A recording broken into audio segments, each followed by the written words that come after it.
È proprio qui che ieri sera è morto Egidio Bergamo, 41enne, residente a Romano Dezzelino. Ci troviamo in Col Campeggia, sul massiccio del Grappa. Bergamo era venuto ieri sera per lavorare le terre che gestisce di solito, stava usando questa macchina per spargere il letame, per concimare il terreno, quando qualcosa deve essere andato storto. Forse qualche ingranaggio si è inceppato, l'uomo ha cercato di sbloccarlo e adesso è al vaglio dei vigili del fuoco che sono intervenuti dalla dinamica di questa tragedia. Il dramma sarebbe avvenuto in serata e il ritrovamento di quello che restava del corpo di Bergamo sarebbe avvenuto parecchie ore più tardi.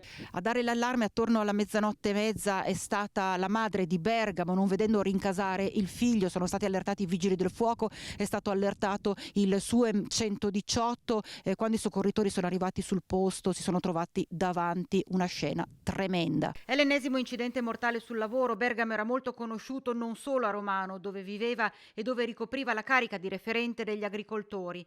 Purtroppo sappiamo che è un territorio, quello dell'agricoltura, in cui ci sono tanti lavori fatti individualmente, laddove l'intervento dell'uomo è fondamentale perché funzionano le macchine. Diventa anche un'ennesima dimostrazione che l'agricoltura va resa più sicura, ma in questo momento evidentemente si parla di una persona che non c'è più, di conseguenza ci stringiamo tutti, anche la comunità di Romano, alla famiglia. Una figura che avevamo incrociato in più occasioni anche noi di Rete Veneta, con le tante interviste rilasciate al nostro microfono per trattare la questione delle predazioni dei lupi, per parlare di malghe alpeggio, di allevamenti, campagne e montagna.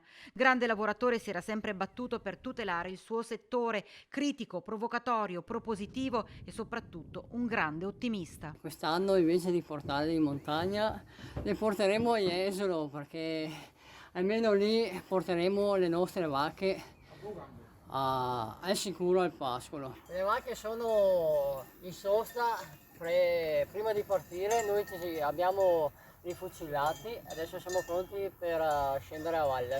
Gli ultimi 400 metri ce l'abbiamo fatta.